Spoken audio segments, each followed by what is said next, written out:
Welcome to the Casting Across Fly Fishing Podcast. I'm Matthew of castingacross.com, where I explore the quarry and culture of fly fishing.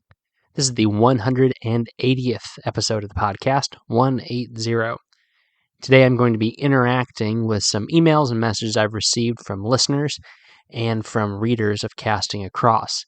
As I talked about last week on the podcast and earlier this week on the website, this is one of my favorite things to do.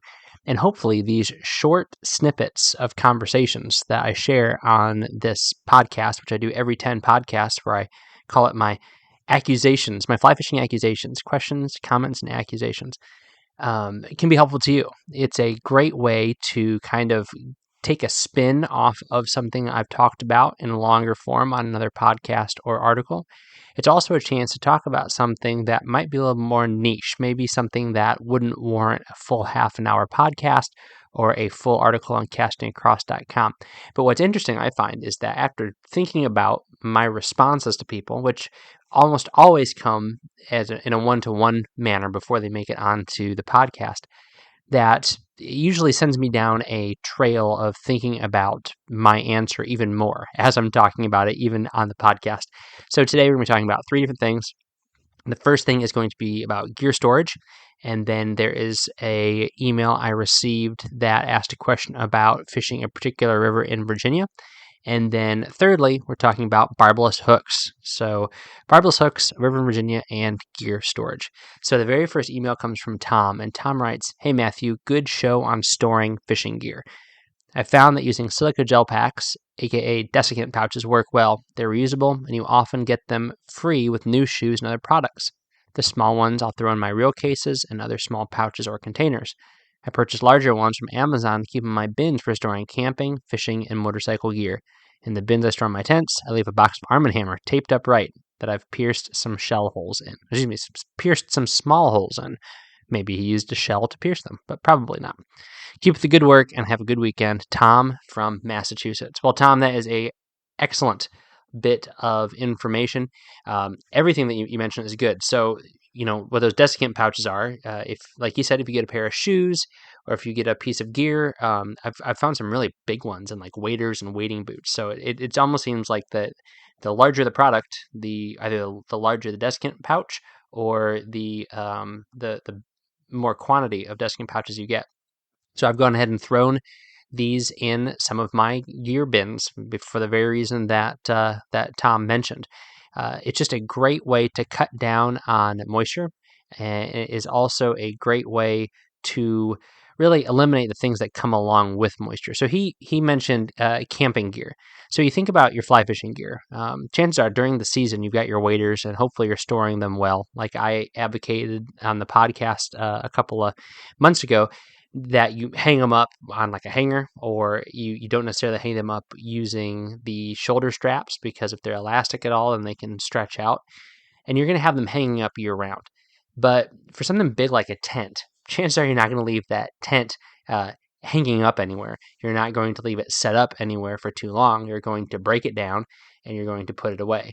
Now, the fact of the matter is, no matter how well you dry the thing out, it's still going to have some moisture on it. Probably. Not always, but probably. You think about, you go camping in the rain and everything gets completely soaked. And the same thing can be true for your waders, your boots, your rain jacket, whatever it might be. But a tent's a great big example, right? And you come home after that wet camping trip, and how fun wet camping trips always are. And what do? Once it dries out outside, you set your tent up in the backyard. And if you leave it set up for any amount of time, what's going to happen? As long as you're not living in an arid climate, moisture from the ground is going to condense on the bottom of that tent. Or if you leave it up overnight, there's going to be some under the rain fly. It's going to be all over the place. And so there's really no perfect time to break the thing down when you're not going to have any moisture at all. So putting in a silica pouch is going to help take care of that. And then the other thing that I was mentioning, again, this is for camping gear, but also for fishing gear, it's not just the moisture. The moisture might go away. The moisture could be remediated simply with time. But the concern is if there's other organic matter in there, if you've got a little bit of dirt, a little bit of mud, even just a little bit of even like oils from your skin on there, that moisture is going to contribute to mold, mildew, and other nasty stuff that happen. So you are not going to completely eliminate the degradation that happens to everything from metal to the surfaces of plastic, certainly to things like furs and feathers that your flies are composed of, paper products, anything and everything that you have in your gear. You're not going to eliminate that being damaged in some way, shape, or form as time goes on, but you can really limit it by uh, keeping things out of the sun, keeping things away from moisture, making sure things are clean and dry when you put them away, and then doing something like Tom recommended, something as simple as adding some of those little pouches that come in your new shoes, your new wading boots or new waders, or something bigger like a tent. Throw them in there, and you will be in good shape. And then he also mentioned baking soda, which I think is a great idea, especially if something does get use, like boots or waders or wading jackets. I've even found, things like leather reel pouches. They do get a bit of funk going on after a while, especially if they get wet and then don't dry out completely right away, and then they're in that warm environment. So it's a great idea, and I really appreciate you passing on that information, Tom. The next email is from Gary. Gary writes, "Fishing the Jackson in Virginia above the dam next week. Might you have any fly suggestions? I have drifted into Euro nymphing recently," nice pun, "and I've had some success. I'm interested in what you might offer regarding dries." And then he says, the second part of the question, which I do want to touch on also, "I've been with you for at least a year and you've helped me a lot. I'm still wondering about your thoughts on John Gierach. Robert Traver is my all-time favorite author. I'm a former Youper, so I can relate, Youper being UP, Upper Peninsula of Michigan, where John Volkner, aka Robert Traver, was both a politician and an author and screenplay writer. But anyway, uh, let's take those questions in turn, and thank you for the email, Gary. The first thing is Jackson River. Jackson River, fascinating river, fantastic and fascinating. I hung up halfway between both those words in western southwestern Virginia. It's a tailwater and it's beautiful. High yields of fish. If you Google it, you'll see that. But the Jackson River, particularly below the dam, has been the site of great controversy regarding land access and river access in particular, because Virginia, along with some other mid-Atlantic states, still has King's Grant and land right charters that go back before the United States with the United States. And it's a similar issue going on the Jackson River. I don't have all the info in front of me, can't speak authoritatively on it without putting my foot in my mouth, but it's definitely worth listening to and reading about. There's a couple of good podcasts. I think Rob Snowhite has one on the issue, and I'm pretty sure that there's an Orvis podcast with Tom Rosenbauer where he talks to somebody about the issue as well. But I don't have, again, just Google it. You'll find it. Fascinating, interesting story. And really, it's Maryland, Virginia, Pennsylvania, and I want to say there's a couple other states that have run into this issue, maybe New Jersey as well. But obviously, kind of the East Coast, older part of the world, where you run into issues where particular pieces of land with water in them are managed under different regulations because of the charter and the land rights that are associated with them that go back well before the founding of the state or the government. Anyway, Jackson River. So I gave him a couple of recommendations for dries. But again, this is seasonal. I'm recording this in late April, and what I recommend today is not going to be what is going to be good if you're listening to this in May or June or July.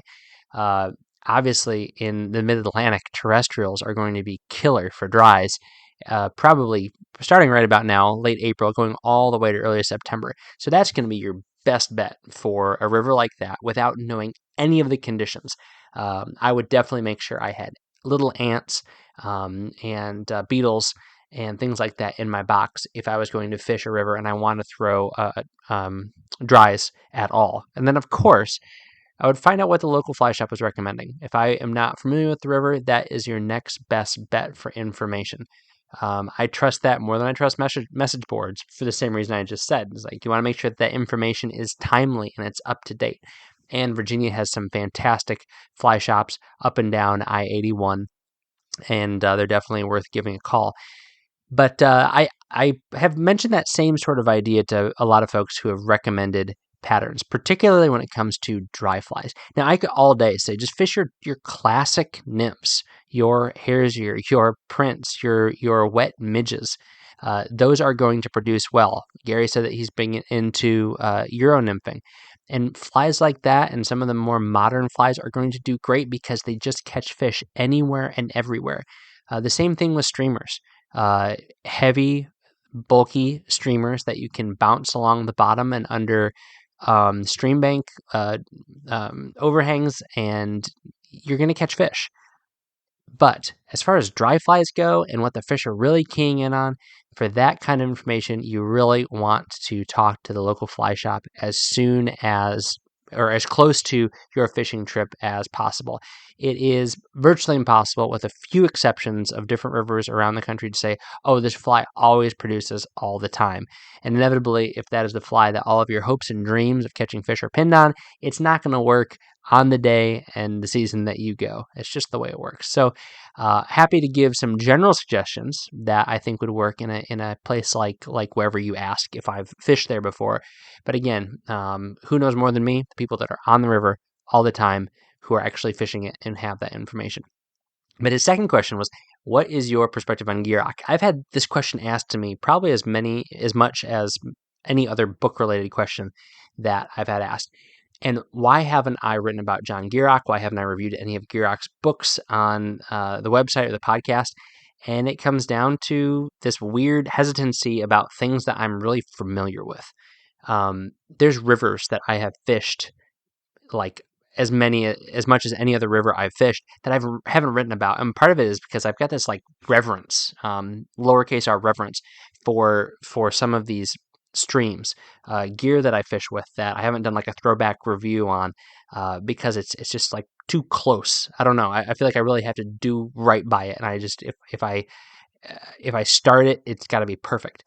And I probably should, eschew that and just do something right about one of my favorite Gierach books. And the fact of the matter is, John Gierach was probably my first entrance into fly fishing writing.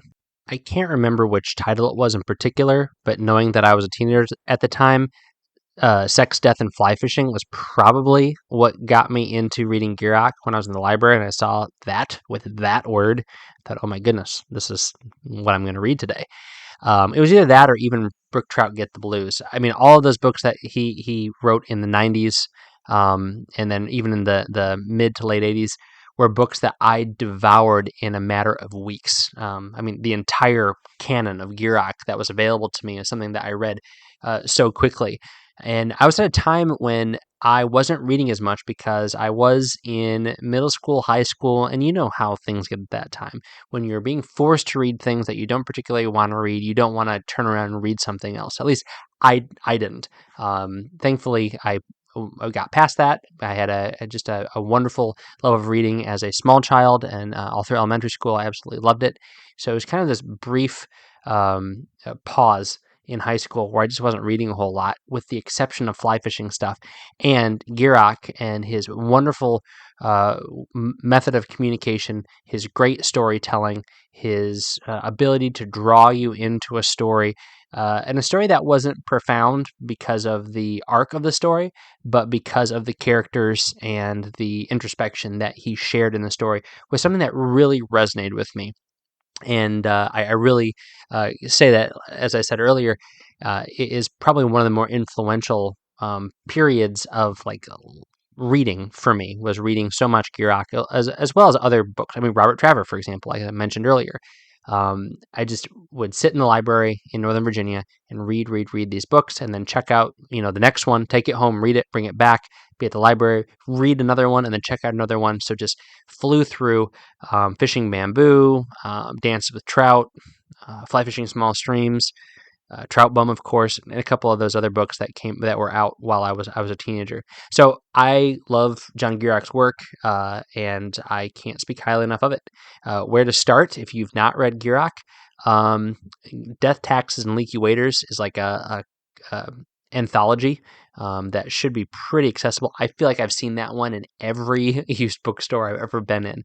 What I would really love to see, and maybe it's happened, last time I checked, I didn't see it, is if there was an edition of each book that was consistent in its binding and its aesthetic. Maybe that makes me like obsessive compulsive or anal or something like that, but I would love to start collecting Gierach's works in a way that would be kind of consistent, just because I think they're easy, quick, fun airplane vacation reads. But anyway, here's my confession: I own 0 Gierach books. As many as I've read, I don't own any. It's all library fodder, which is great, and I'm sure he would be okay with that. But if you know of that, if you know if they are planning on putting them all out, I'm sure there's publishing rights and things like that without prohibit it. But anyway, that's me rambling about Johnny Gierach. But anyway, thank you, Gary, for the email, and hopefully you catch some fish on the Jackson. Third email comes from Kim, and I don't have enough time to really give this a full treatment, but we'll talk about it for 5 or 6 minutes. Kim writes about barbless hooks. Kim says, would love to get your opinion on this. If you use barbed or barbless hooks, and when you would use which one if you do. This has been an ongoing issue with my wife and I. She tells me I lose most of my fish because I crush my barbs. I do crush my barbs on double-digit hooks, size 10 and smaller, but I don't on single-digit hooks, size 8 and larger, mainly because I use the smaller hook sizes on trout and the larger sizes on bass and steelhead. Love your podcast. Hope to hear your opinion. Kim, excellent question. I don't know if I've talked about this. And this is certainly something that could receive a much longer treatment, but I wanted to at least start talking about it because, as I mentioned earlier, inevitably that kind of stirs my thinking and produces better thoughts I can put down later in a full podcast or an article.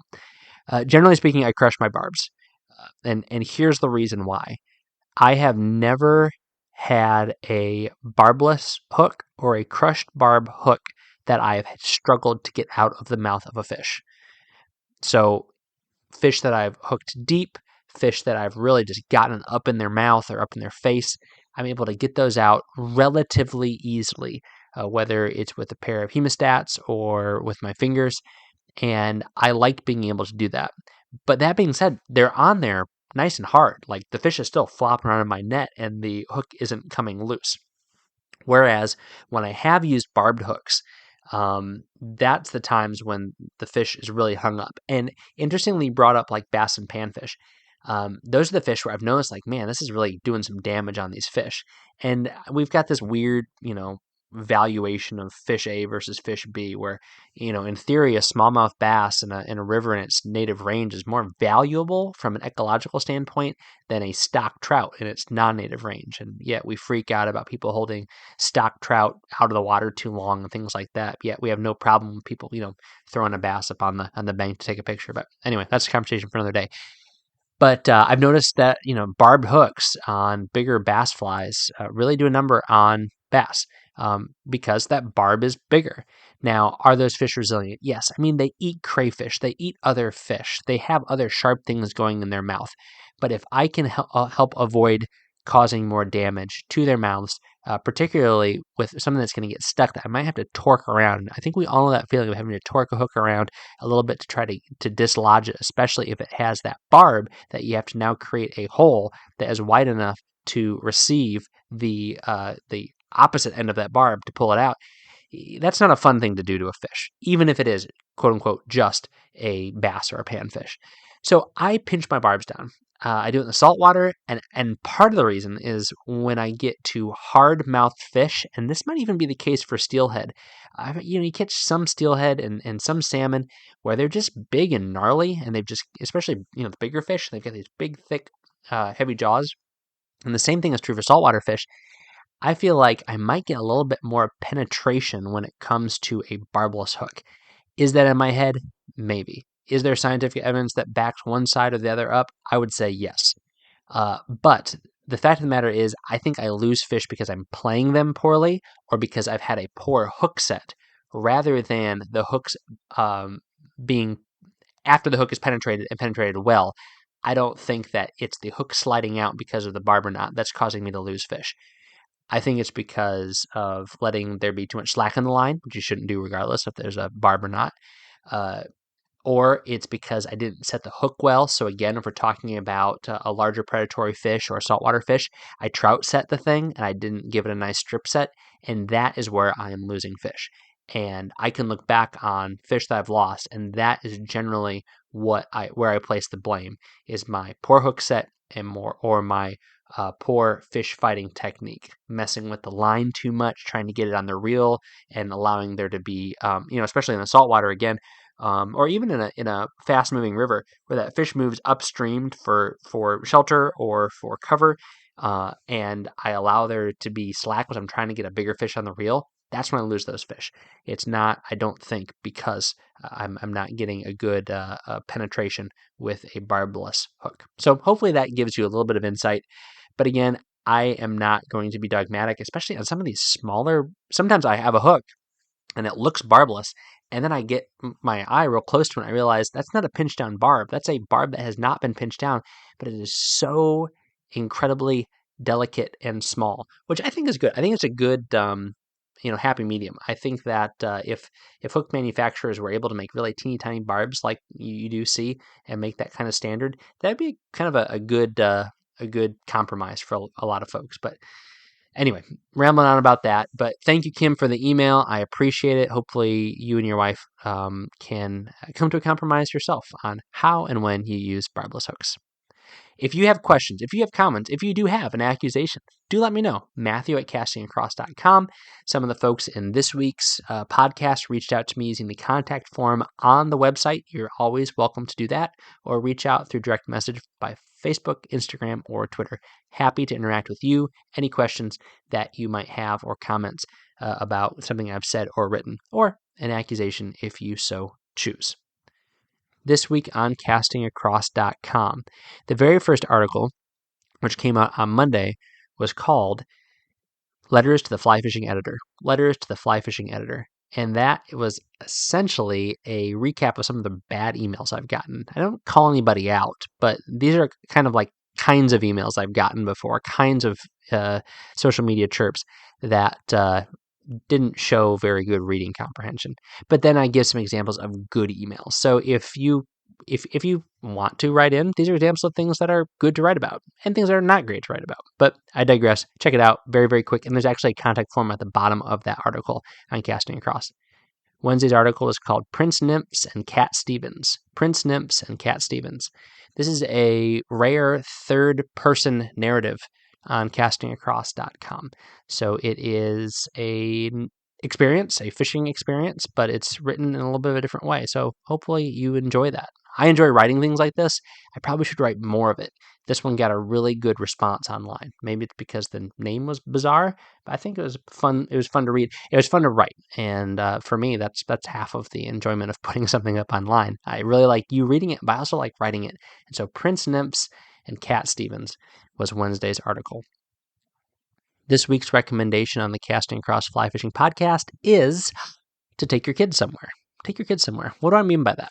Now, for a lot of people, fly fishing is kind of their break, even if they have kids. And I would say that about myself, even though I absolutely love my kids. I adore my kids. They're a blessing. I'm so thankful for them. However, there's times when I just kind of need some time off of work and off of normal life, where I go fishing by myself for a couple hours or even a day when I have that opportunity. But I also bring my kids along with me. It's a very important thing to do, to let your family into what you enjoy, especially if you have any sort of idea or plans on having them be your fishing partners as they grow older. So it doesn't have to be every time, and it doesn't have to always just be fishing. And this is why I think about this. As I'm recording this, tomorrow morning is the final stop of the Fly Fishing Show's tour this spring. What started back in January after a year hiatus from COVID or 2-year hiatus, I guess, is back in action. And they even postponed the Massachusetts show because of the COVID restrictions that were in place back in January of 2022. So we were having this late spring show, and my boys are pumped. They were bummed when we didn't get to go back in January, February, whenever it was. And they're excited now that we get to go. So we're going, and they have the people they want to talk to. They have the booths they want to see, the fly tying they want to check out. It's great. Would I like to go by myself? Yes. And guess what? I did go by myself. I went by myself back in the wintertime in New Jersey. But now I'm taking my boys. So It doesn't mean you have to go take them to the Grizzly group of fly tyers that you meet with. It doesn't mean that you have to take them every time you go fishing. But you know what? Take them to the fly shop. Take them to Bass Pro or Cabela's. Take them to the Fly Fishing Expo show.